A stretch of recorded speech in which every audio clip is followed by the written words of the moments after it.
Let me know when to start.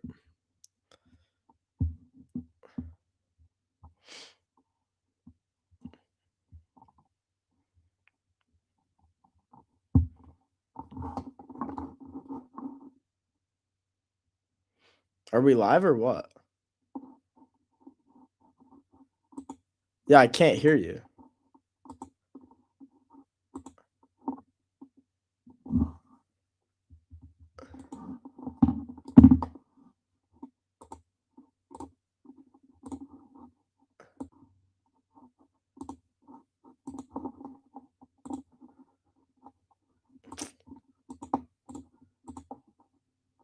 Bro, I can't hear you, dude.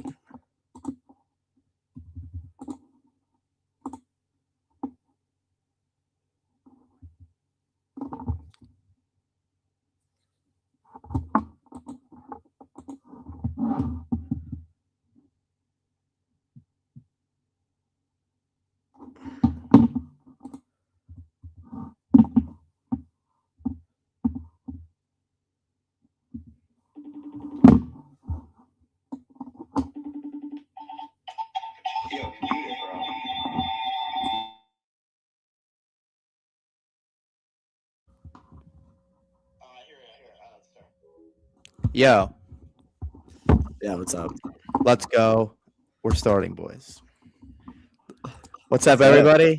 This is the Undrafted and Unemployed podcast. My name is Jake. I'm a huge Bengals fan, and we're here talking ball. What's up, guys? My name's Brett. Yeah, we're super excited for this journey, basically, to give you guys a rundown on the podcast. It's going to be full NFL breakdowns year-round. We're planning on dropping, maybe one episode every week.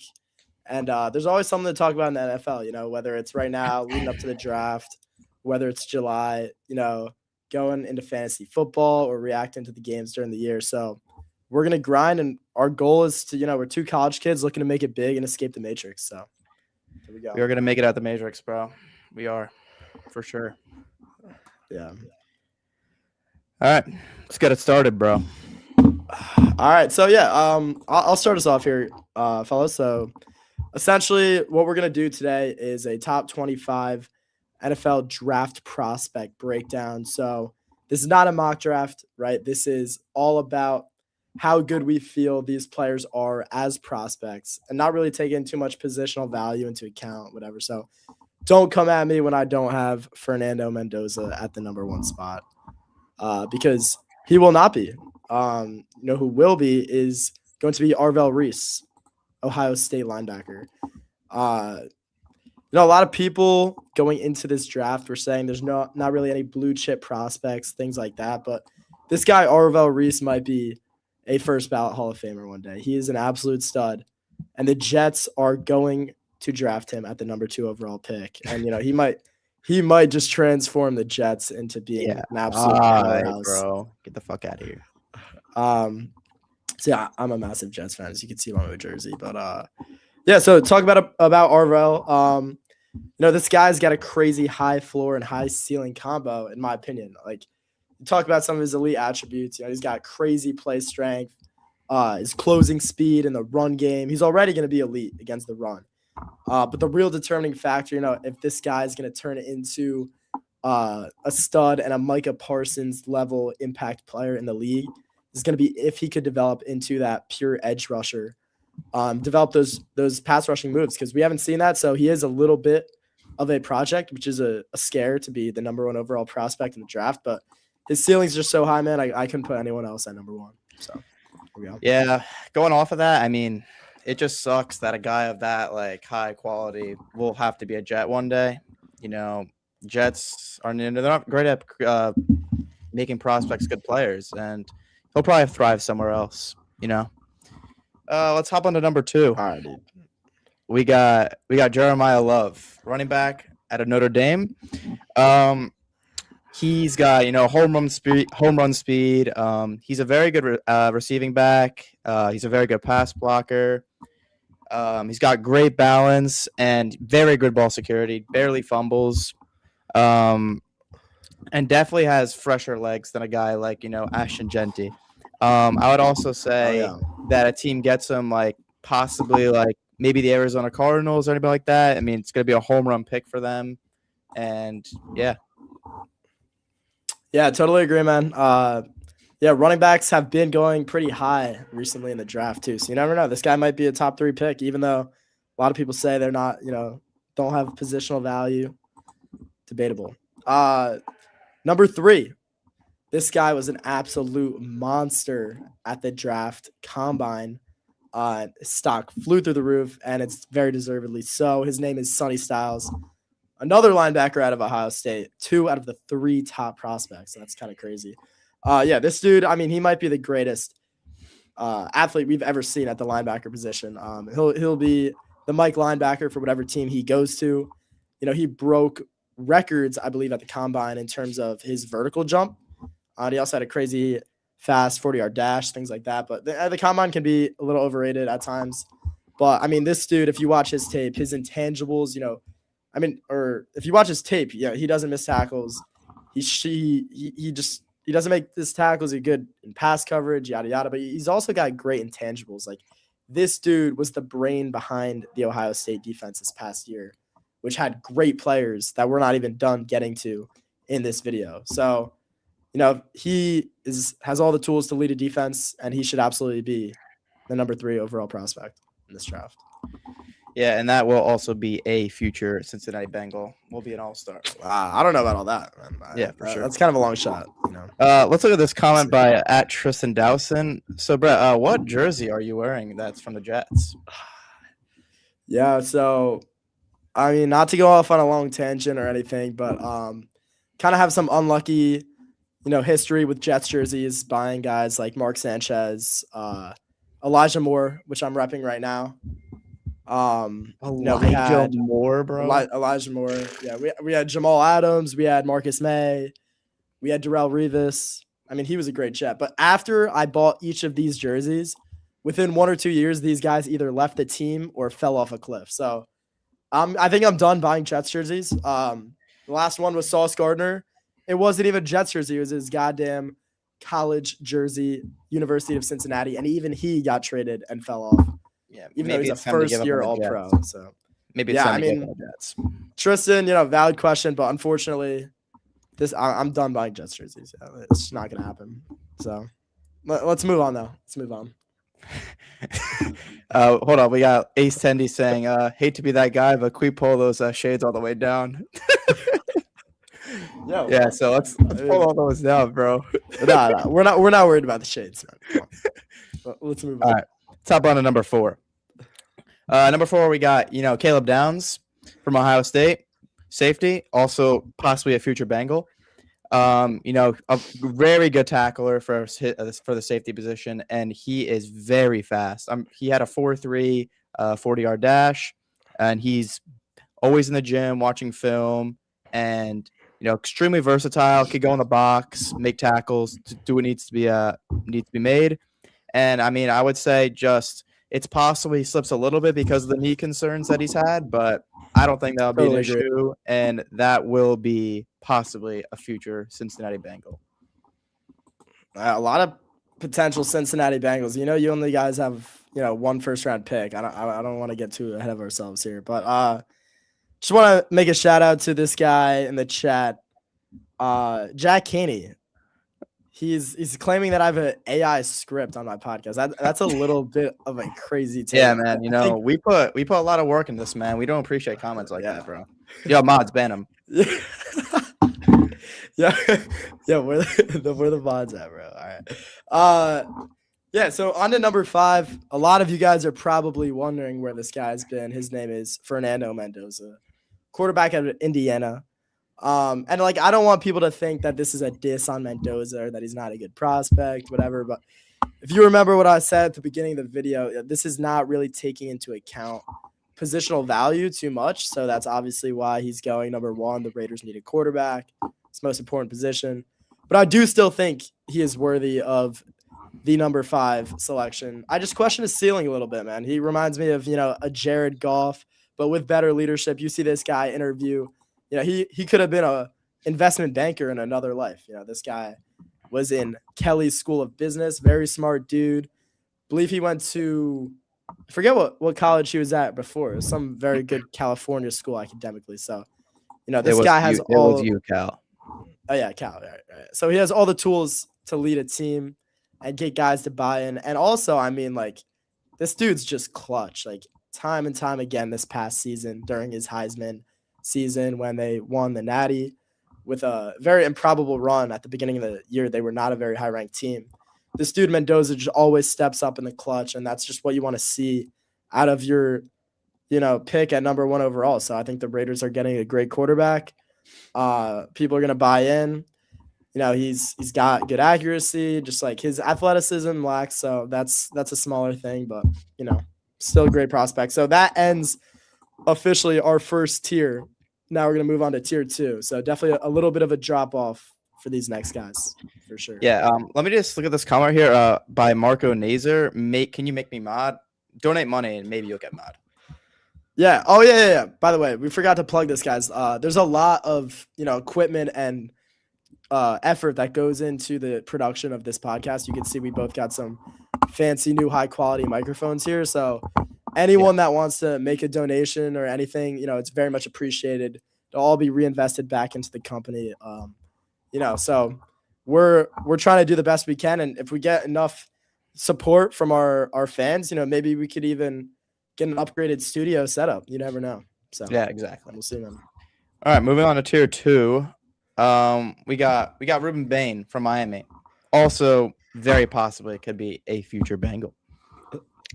This kid is a freak of an athlete, crazy bend. I don't know if you guys saw that Instagram video comparison with Arvell Reese, and I saw that. Absolutely insane. Very strong, extremely good for the run, and he's got an amazing motor. I would say one of his problems is 2 problems, honestly, is he's got short arms, and that kind of has been a problem for a lot of guys in the past. And short arms is something that scares teams because they usually end up being busts. But at the same time, we have seen great edge rushers at that position, such as guys like Brandon Graham and Kyle Van Noy. And him only being 6'3" is definitely a concern as well. And yeah, I mean, also something that kind of sucks for him. He's got a pretty receding hairline, so I mean, could be also time to head to Turkey, man. Could be time. Yeah, that's a good point, but at the same time, I feel like there are a good amount of edge rushers in the league with receding hairlines. So I don't know, like maybe aesthetically that's not optimal, but I think he could still be great. We'll see. When he's on the Bengals, he'll be great. Okay, a lot of future Bengals in this draft. I mean, bro, there's a pick 10. You don't know who falls. There's at least 5 to 10 guys. Yeah. And all right. Bengals, so could be a bust. Moving on, just want to make a shout out to Matt Molina in the chat. Some call him Matty Mo. He asked a question: where does Matt Paleshi land in this draft? That's a great question. Definitely a guy with, a lot of meat on the bones, low center of gravity. So I like the grit he's got, but he's definitely just got to slim down a little bit if he's going to sneak into maybe the 7th round. But I think he might go undrafted. We'll see. But yeah, so moving on to. Wait 1 second. I want to see this comment here by Jay Krong Footy. Does shorter always mean worse? I wouldn't say so. I mean, you're a small guy yourself, so I wouldn't say it's worse. No. I'll let you go to the next one. All right. Thanks, chat. Yo, keep the shit active, man. Come on. We're locked in. On to the number 7 overall prospect. We got Francis Maui Noah, tackle out of Miami. Breaking down this guy's film, he was a little bit more interesting of a prospect. Yeah, he's not going to necessarily wow you in any aspect of the game. He's not going to, be flying downfield on a pull play, on a run, like running at a 4.8 40 type of pace or anything. But this guy is very, very solid. He's going to play the right tackle position in the NFL. His measurables aren't great as well in terms of like height, length, weight. Like I said, agility, movement, a little bit average, but this dude is incredibly technically sound. He was very good at not allowing many sacks or QB hits this past season. And he's kind of just a plug and play guy. I don't know if he's ever going to be a top 5 tackle in the league, but This dude is going to improve instantly, whatever O-line he joins in the 2026 NFL season. There is a concern about his small arms, but he could always play guard in the very worst case and be an excellent guard. So Maui Noah, definitely, in my opinion, best offensive line prospect in the draft. But we got a guy coming up pretty soon as well. So, yeah. Absolutely. Let's hit the next one. We got Mansour Delane, cornerback LSU. And I would definitely say he is the clear cornerback one, even though I do think Jamal McCoy is definitely there. But I would say with injury concerns, it's definitely questionable. He's a guy that has an extremely low passer rating when targeted, and he's been very good with no penalties. And even for him being at a smaller size, he's extremely good at tackling. And he's definitely a guy that is compared to a guy like Trent McDuffie, who just got traded to the Rams, and he just got a bag. So I would definitely say that this is a very top prospect, and I think he's 100% going to be drafted within the first 10 to 15 picks. Yeah, fully agree. Yeah, shout out these Rams, man. They just say, fuck those picks. Like they don't want their first round picks. Like they just throw them in the trash. And somehow they're contenders every year. So maybe teams like my Jets should follow suit because maybe it's time. It's been 15 years. So yeah, it's been a long 15. But Scott Tyson, is Matt Paleschi a future Bengal? The answer is no. He will probably absolutely not. Definitely not. You don't want him on the team. No. All right. Let's move on. So up at number 9, we got my guy out of Penn State that hopefully the New York Jets take at number 16 overall. I don't know how to pronounce his name. I think it's Vega Ioane. He is the best interior offensive lineman in the draft. His tape is absolutely elite. If this dude had the type of length and measurables as maybe, one of these OG elite interior offensive line prospects, like maybe Quentin Nelson, he would be a top 5 borderline pick. However, yeah, Vega, similar prospect to guys like Elijah Vera Tucker, Peter Skoronski. If you remember, he's got short arms. Elijah Vera Tucker, yeah. You think that's funny? But no, like his measurables are a little shorter. But this dude allowed 0 QB hits and sacks in the 2025 season. He's just a mammoth. Like this dude is scary, and he's also logged snaps at tackle. There's that one clip of him just pulling across the line on a run play and just walloping a guy. Like he is gonna be similar to Francis Mauigoa, a plug and play, just like maybe Pro Bowl level player, even year 1. So I'd love for the Jets to snag this guy. So he's just kind of he's a guard, so positional value kind of questionable, but great prospect. I mean, you say Pro Bowl, Jet, not really like the same like wavelength, So I don't know about that if he goes to the Jets. But yeah, just want to go to the comments here and shout out my boy Luan Lozoya. I mean, W take. I've seen that comment maybe 10 times. Shout out my boy Luan. That's the man. Yeah, we appreciate the support around here for sure. And let's go to the next comment at Tristan Dowson. The guy on the right doesn't even remember where he went to middle school. That's not true, man. I'm on the school Wi-Fi right now. I went to George Washington Middle School. Maybe I shouldn't have added that. Fuck. All right, whatever. We'll move on. Leaking out. Yeah, that's questionable. Yeah. All right, Rubus, let's get it. Number 10. All right. Down to number 10, we got Monroe Freeling, tackle from Georgia. I definitely think he is the best tackle in the draft, especially left tackle. He has the second best RAS score ever. He's extremely good length, and he is good in pass protection, and that's what you need. He is 6'7", but he weighs 315. But I think he definitely needs to add some weight because he struggles in the run game. He seems like he definitely is a project pick, but his ceiling is very high. So I would think for sure a team takes a chance on him, and it could definitely be a very good pick. Just want to clarify any potential questions with some viewers that aren't, as in tap with the NFL. So Rubus referenced the RAS score. That's kind of like a new athleticism score that's been developed based off of combine metrics. So this dude is the second most athletic tackle to ever come out of the draft since this RAS score has started being tracked. So, I mean, some rare athleticism. We'll see if he can get the right coaches to develop him. Mods, let's ban Dylan Rubis, please. Grown adults, by the way. We don't need that kind of those No, comments. no, we don't need to ban him. We don't- We take the friendly fire. That's fine. We don't but like just those nothing. comments around here, man. We don't. No, I mean that's all right. Like just nothing too crazy was like it's fine. Yeah. Moving on.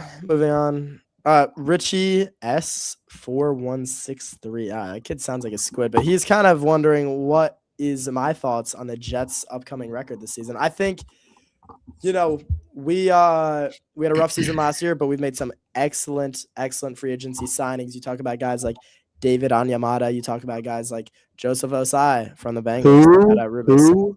Bunch of who's, bro. You talk about guys like Minka Fitzpatrick, Demario Davis. Yeah, you're not saying who to those guys. So, and we have a ton of draft picks. So, I think we could upgrade to maybe 6, maybe 7 wins this season. And maybe next season, make a playoff run for the first time in 17 years. All right, on to the next one. David Bailey, edge out of Texas Tech. I'm sure a lot of you guys have been wondering, where is David Bailey? Like, he has been mocked to the Jets at number 2 in some mock drafts, where I would probably want to kill myself if that happened. Yeah, me personally, man, I'm a lot lower on him than the consensus. I think he is a great speed rusher. I agree with that. His get off is kind of ridiculous. He's got good bend. But I question if he could still do that at the NFL level and just rely on speed. He lacks strength. He's 250 pounds. He doesn't really have any bull rush type of moves. He's kind of a one-trick pony, in my opinion. Now, I will say he's very, very good at that one trick, and that can get him some sacks this year. But, a lot of people talk about Ruben Bain's short arms and are a little bit skeptic on him, but I'm skeptic on, can David Bailey play on rundowns? Because you might be taking a guy in the top 10 that might have to be taken off the field on rundowns because he just can't stop the run. Think of a guy like Bryce Huff, successful on the Jets, but he recently retired because he can't stop he can't stop the run. So that loses a lot of value in the NFL. So a little lower on him. At the same time, though, he is very productive. He was very productive in college, and that could go a long way. I agree. I mean, he's still the 11th overall prospect. I still think he'll be a good player. Just want to clarify, but a little lower on him than consensus. At Ace Tendy, no, we have not gone to Sadiq yet. It's upcoming though. Don't worry. Oh, he's almost here. Don't worry. Let's go to number 12. We have Carnell Tate, Ohio State wide receiver. I would say that he is a very good wide receiver. He has comparisons to guys like Puka, Adams, Lamb, and mostly because he ran a pretty slow 40-yard dash for a guy that's probably going to go top 10. He ran a 4.5, but like I just said, guys like Puka ran, I think, slower than that. So, but yeah, at the same time, he has amazing route running. He doesn't drop the ball, which is very important. And there's tons of receivers that struggle with that. He's got a very good very good size. He definitely is a bit slim, but that can easily change for just one good offseason. Definitely a disappointing college football game in the semifinals, but I would say that, having Jeremiah Smith to your side, he's an elite prospect for next year, and he's going to be a top 3 pick no matter what. But at the same time, great red zone threat, very high floor, and I think whoever gets him is getting a very good player, possibly the Tennessee Titans. Yeah, they could maybe the New York Giants. Right, I agree. He could go that high. I agree. I think Tate's great, but a little concerning about, can he be a true number 1 in the league, because he wasn't even the number 1 at Ohio State. So a lot of Ohio State. Jeremiah Smith is him, so can't really take that away. Yeah, of course, but does Tate benefit from that? We don't know. On to number 13. Wait, what were you saying? No, go. All right, on to number 13. Here's Kenyon Sadiq, Oregon tight end. Ace Tendy. Yeah, shout out. What's his name? Ace Tendy, but yeah, he will not Ace be a Tendy. future Shout out Raven. Ace. Will definitely not be a future Raven. Yeah, No, this guy, he's about as freaky as it gets at the tight end position. Pause. I know, but this dude, I Chad, mean, don't clip that. second. Chat, do not clip that. Do not clip. Although we do need some highlight clips. If you think we're spitting bars at any point, make sure to send us that clip. We could definitely use that. It's gonna go on the IG And the TikTok. You gotta promote the channel, man. Come on. Yeah, You have already to know. for sure. Kenyon Sadiq, man, like second fastest 40-yard dash ever at the combine. I mean, he had an insane vertical. He was a former track star and basketball player as well, which you like to hear at that tight end position. This dude can line up in the slot. He's even a good blocker. You kind of wonder, why is this guy not ranked as highly as maybe a Brock Bowers or Tyler Warren was last year? And honestly, I asked that question myself, although there are a few concerns. You know, his production was not necessarily elite at the college level. Dealt with some drops, and also his like route running is a little questionable. So some people are saying, yeah, sure, this dude's a great athlete, but is he a great football player? And that's to be determined. But I don't know the last time we've ever heard of a tight end running a 4.38 and jumping out of the gym like this. So he's got a really high ceiling. I think he's got a little bit lower of a floor, but I'm willing to overlook that just because, you know, getting a guy that can just be your number one overall option at tight end and be a mismatch, super valuable. Absolutely. He will be a great player. Going down to number 14, we got Keldrick Folk, Auburn, and he's an edge rusher. I would say that I think he's a very good prospect, and I think that's why he goes into our number 2 tier. Very high floor, and day one will be a positive. But at the same time, I do think he's like, I've seen like the Bengals close, thinking about picking him at 10. And I think it's possible it's another like Shamar Stewart kind of situation. But at the same time, It could be another Travon Walker situation because he only had 2 sacks out of college. And Travon Walker at the same time has been very good. So, but look at Shamar Stewart. I mean, it's only year 1, but wasn't very good, injury prone, and was a bit of a diva at the beginning of the year. But he's only 20 years old, and if a team develops him very good, which the Bengals, if they pick him, I wouldn't be too happy with because we don't develop players properly in that position. But if there's another good team that's great at doing that, I mean that could be a franchise changer right there. Yeah, fully agree, man. I would also touch on, Keldrick Folk, like he's already great at stopping the run. So you could you already know, even though he's got a little bit questionable his pass rush game, like you already know he could impact over there. Let's check the chat real quick. Christopher Angus, I love you, Brett. Really appreciate that, man. Love you too. Yeah, we love that support. Joe CLRK, interesting name. I don't know if you mentioned Sadiq, but he's not going that high. Like I said, man, this is not a mock draft. This is our personal prospect rankings. Do I think Sadiq's going that high? I don't know. Is there a landing spot for him at 13? Maybe, maybe not. Maybe he goes at 20. But I do think that he is the 13th best player in this draft. Not even talking about positional value. So maybe like you give the tiebreaker to a cornerback and the edge, something like that. What about Geno Smith from Tristan Dawson? What do you think of him, Brett? Geno Smith? Oh, I mean, dude won most improved player, just 2 years ago? So he had a great season on the Seahawks that year. Wait, sure, he had year? Yeah, he had a terrible year, but I mean, the Raiders had the worst offensive situation in the league. You look at the Jets. The Jets don't? You look at the Jets, man, they got 2 elite young tackles, and they have a pick they could use on the interior line. They already have, guys like Josh Myers, guys like what's his name? Joe Tippmann, who moved to guard. We got Garrett Wilson. We might add a receiver in the draft. We got Breece Hall coming back on the franchise tag. We got some weapons. So I think Geno, he's not going to be a stud, but he can definitely have, a bounce back type of year and drive the Jets to maybe eight wins, hopefully. All right. Let's relax. There, come on, man. And Breece Hall will be traded by week 8. Yeah. On to the next one.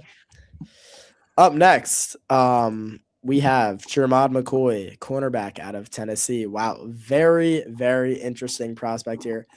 When me and Rubus, we're doing the deep dives and the tape last night, staying up to the ill hours The of the dawn night, rises, bro. doing the breakdowns. We really had a huge debate on McCoy. But as of today, he had his pro day and he ran a 4.3840. He had, Absolutely beautiful. Rubus, you could talk a little bit about that if you want. I mean, yeah, he ran a 4.38, and there are a lot of concerns about his knee, but I mean, if he's doing that right now, I mean, I really don't think there's much to worry about right now. Yeah, fully agree. So we had this guy, ranked around 25-ish at the end of our list, but we really had to bump him up after that pro day. Injuries still are a true concern. He tore his ACL in January of 25.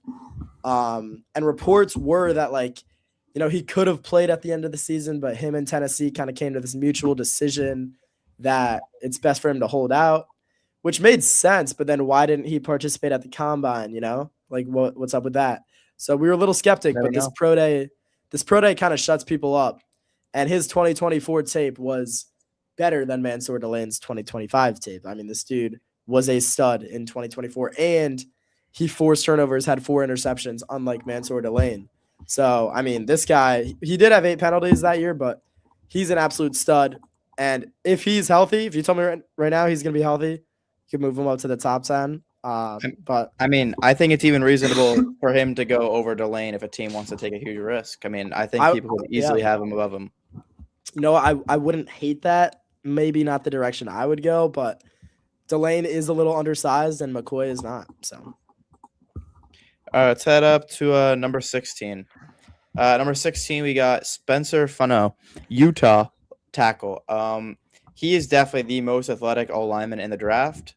4.9 140-yard dash. I mean, I'd say that's pretty good for a lineman. And it's kind of crazy to think that there are teams out there who are marking him at, guard and center, which shows how versatile he is. But again, at the same time, he has the short arm concerns, and we've seen how that has played out in the past, especially in the Super Bowl. Poor Patriots. But at the combine, he measured at 32 inches, but pro day 33. So I don't know what's going on there, but I mean, maybe we're growing. But I would definitely think, though, just mostly because of his arms, he probably will have to move to guard eventually. But I still think he's a very good prospect, and a team, could definitely take a shot at him. Yeah, fully agree, man. Hold on. I want to, take a little stop in the episode real quick. Shout out to Ace Tendy saying, need Final Four predictions and bracket updates as well at the end of the episode. We might as well do that right now, man. What's stopping us from doing that right now? Let's do it. Quick pause. Let's talk about timeout. Let's talk about the bracket. Shout out to DDJR for heading that. And your boy right here is currently in first place in a 76-person bracket. $20. Too bad Michigan is not going to win, but I do think at Ace Tendy it will be Arizona versus UConn. Arizona takes them down 76-64. Write that down. No one's writing that down. Flip it. All right. So in my opinion, I think it will be Michigan versus Illinois. And I do think Michigan will take that in a very close game. Now, to update you on my bracket, if Michigan or Illinois win the Natty, I win $1,000. And if they lose, I win 0. So bracket's been, it's elite. It's in the top 99 percentile of all drafts on ESPN. So that if that doesn't prove my ball knowledge, I don't know what will. At Ace Tendy, yes, Zona is correct. That's why they'll win. But off topic now. Let's get back. Yeah, let's dive back in. This is the NFL channel, man. If you want to listen to some March Madness breakdowns, you got to go somewhere else. That's not going on here. Yeah, off topic now. Ace Tendy, unacceptable. All right, on to number 17. Becky Calder, I'll get to you after this. Omar Cooper Jr., wide receiver out of Indiana. My absolute favorite prospect in this draft. Rubus may tend to disagree on that. I might disagree, but since he's your favorite player, I know we put him a little closer to the bottom, but not the biggest fan. So yeah, originally going to the draft, earlier talks back in January, people were saying this dude is nowhere near the top 3 receivers. That we have only mentioned one, by the way. So I have this guy at my number 2 receiver. But he's been a huge riser, and there's a lot of reasons why. He's the best YAC receiver in the draft. He's a well-rounded receiver. He's a downfield threat. He's a good intermediate guy. Like I said, he's got good yards after catch. He's got great hands. He's got 4.4 speed. Really, like, what can this guy not do? My only concern is it's a bit of a red flag that he didn't break out until his junior year, and he redshirted. So his first true breakout year was this past year, although it was a very productive year. But I'm willing to look past it just because of the tape. And, like, yeah, you might have one red flag, but if everything else is just checking off boxes, I mean, got to be excited about Omar Cooper. I would not hate to see him go at 16 to the New York Jets. Also, Beckett Calder, Brett, can we touch back on the Josh Myers glaze and why it exists? This was not glaze, man. I was telling you about the Jets O-line. Just want to clarify. We got 2 stud tackles, and on the interior, we have 3 solid starters, nothing crazy. Donald Parham, Josh Myers at center, and Joe Tippmann at left guard. And, maybe we add a Vega Ioane at 16, and he could be a stud guard. So we'll see, man. Yeah, no. All right, let's get back on track here. Let's go to number 18 where we got Dylan Thieneman, Oregon safety. He plays like a more valuable version of the safety position than what Caleb Down does. They will definitely be closer to each other, like pick-wise in the draft than these rankings. But yeah, he's got elite speed, great instincts, and it makes him a very good high safety. He's very good at tackling, forces a ton of turnovers, and there are not many holes in his game. The only one thing that's concerning that I think is dropping him a little bit is he does struggle in man coverage a little bit. But overall, I think he's a great safety, and it definitely is better than any Bengal safety we've had right now because those guys don't know what tackling is. So, great prospect. Will be a very good player. Yeah, man, for sure. All right. On to number 19. We got Jordan Tyson, receiver out of Arizona State. So what I'll say, yes, this guy does have injury concerns, but excuse me. These are different injury concerns than a guy like Jermod McCoy, right? So Jermod McCoy had a full torn ACL, and he's recovering right now. That's something that takes a long time to recover for. Tyson did have major knee injuries, but they were in the past, and he had elite production afterwards. So I'm not too concerned about that. He is dealing with some hamstring stuff right now. He's not really fully healthy right now, so it's definitely still bumping him down a little, just maybe injury prone in general. But I mean, if you look at this guy's, the rest of him as a prospect, he dominated the target share at Arizona State. He's the best route runner in the draft. He just separates like crazy. He's got great body control, stuff like that. Little bit of a similar player to Tate. I just think that he even separates better. And if he is not going to get injured, he could rival Carnell Tate because he was also the number 1 receiver in his own offense. So, yeah, big fan of Tyson. If you told me he was fully healthy for his career, I'd probably bump him up a significant amount. But, yeah. Let's look at this call by Tristan Desson. What do you guys see in this week QB class? Who falls? How do you feel about Aller? I think Fernando Obvious goes 1. I think Ty Simpson is an end of first-round guy, maybe middle, or then early second. And then I think guys like Garrett Nussmeier, Carson Beck, those are day 3 picks. I think very lucky to be a day 2 pick. But guys like Drew Aller, man, like, first of all, Penn State, terrible. Absolutely horrible. Terrible. So, yeah, not a great school. Yeah, Drew Aller, that's a day 3 guy. Maybe Mr. Irrelevant. You never know. He's in that category. Yeah, maybe. You got guys like Drew Aller, guys like Carson Beck. Like, these are big name guys, but they just, they had a lot of time in college to really show what they're about, and they didn't show much. So, yeah, I mean, in terms of like guys that you could expect to not be backups, you got Mendoza, and I agree with Rubis exactly about where Simpson might go. I think he has a lot of question marks, but he's got potential. I would not really be a fan of him at 16 to the Jets, but if he falls to 33, I would not hate that pick. Would not Wait, hate yeah, that pick isn't there one a bit. QB named Dante Moore in this class? Where is he? Oh, Dante Moore. Yeah, that guy's ass. We don't want. We like Arvell Reese around here. Like I saw he was supposed to go like second overall. What happened?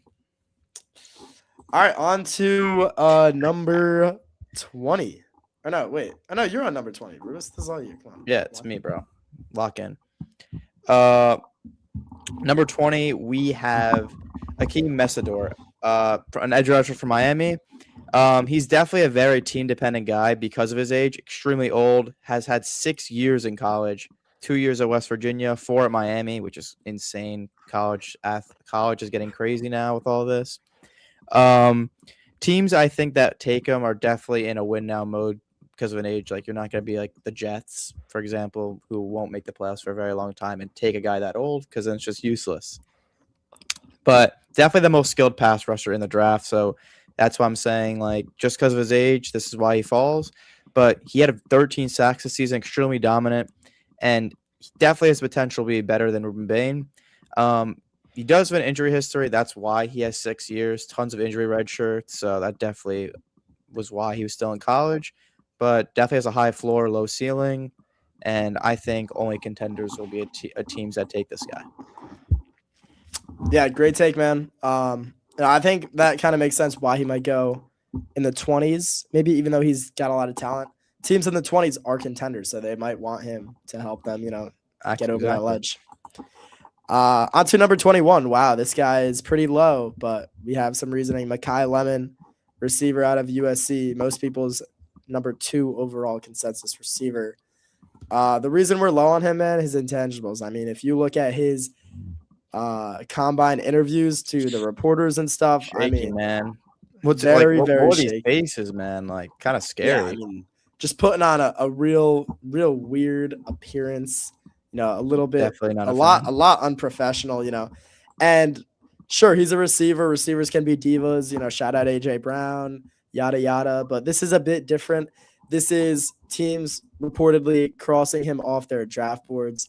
And I don't blame them. I mean, do you really want a guy in your locker room who's just going to not contribute to a winning culture? No. Or staring at you like the way he was to the reporter. Yeah. I mean, that was kind of scary, man. Yeah, and I mean, coincidentally, right after there's reports that he bombed his specific interviews with teams as well. So with that being said, he's still going to be a first-round pick, and he's a first-round talent. I mean, if you watch this guy play, his obvious comp that a lot of people make because he's from USC as well as Amon-Ra St. Brown. I mean, he's a very talented route runner, especially his body control and like football IQ. Like his regular IQ is debatable, but his football IQ is very good. Has those late hands and everything. So he's still a very good prospect on paper, but when you put the full thing together, big questionable, man. Big questionable. Definitely. Let's head to number 22. We got Emmanuel McNeil-Warren. He's a Toledo safety. Toledo, man. These are second time in 4 years. We had Quinyon Mitchell 2 years ago. Toledo's producing some great defensive backs over here. But yeah, very intriguing prospect. Elite measurables, super athletic, and he hits very hard. Very good at forcing fumbles, and he was the number 1 ranked safety by PFF last year, so that's definitely going to be on teams' radars. And the one question you may have is he only putting up these numbers because he plays bad competition at Toledo? I'm going to say a little – I would say maybe no before Quinyon Mitchell, but look at Quinyon Mitchell now. He's an all-pro, one of the best corners in the league. But he is not good at man coverage and can take bad angles towards the ball carriers, looking at film and all that. But I do think he will be a very good player in the NFL.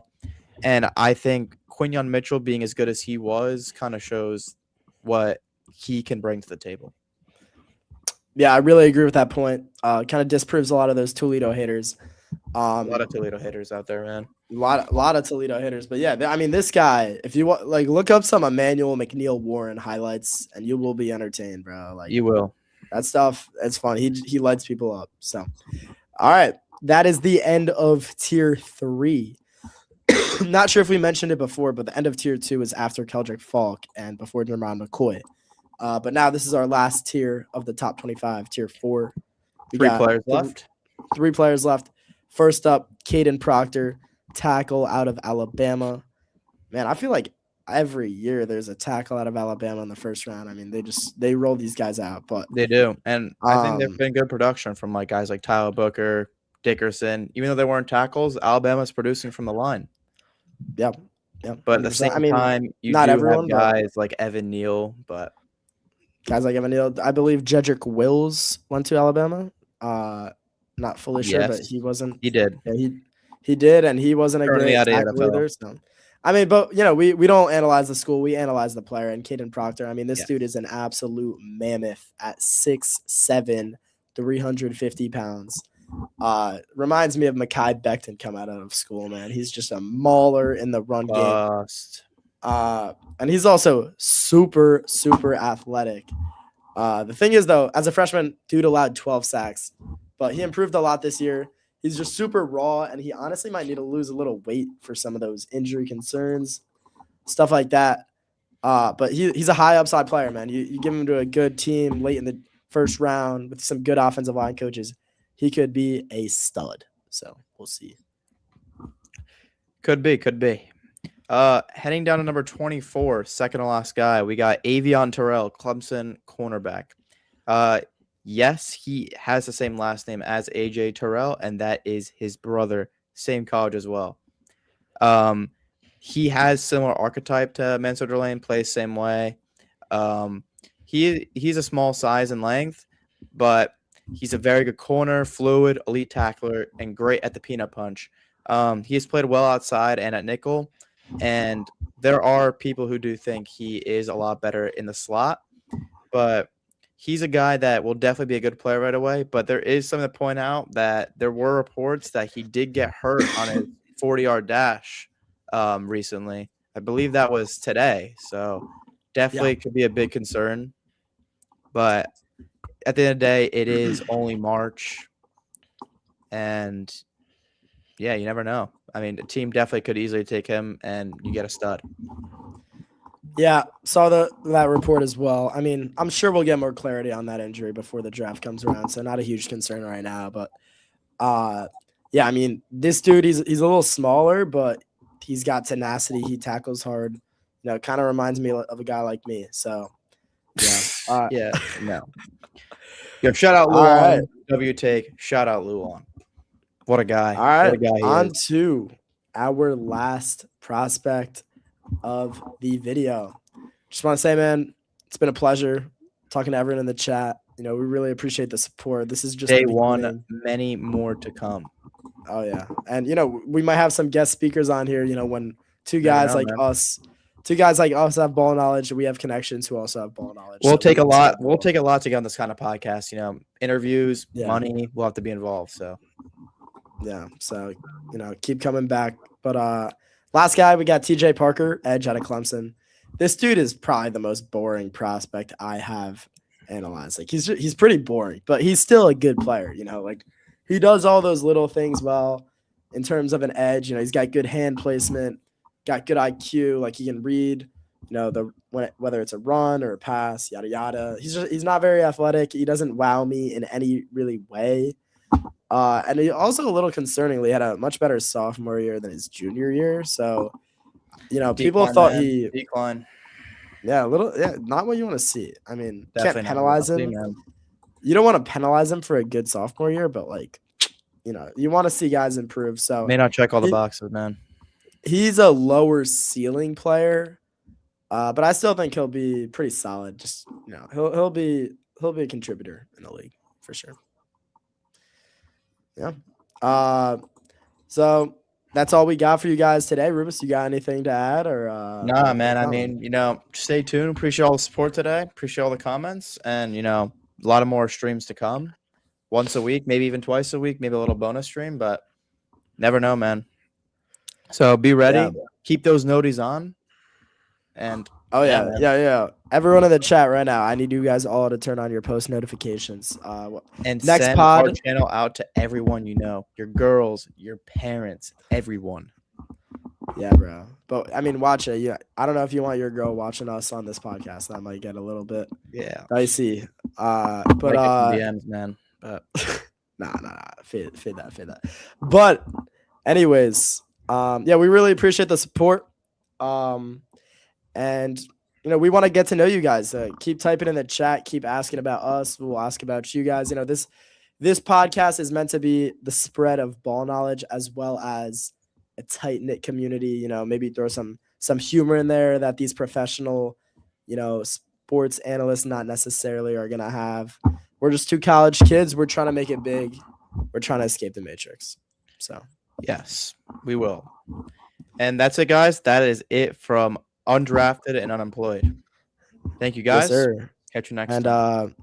shout out 15 years. Shout out 15 years Jets. We'll never make the playoffs again. Yes, sir. All right. See you guys. See you guys.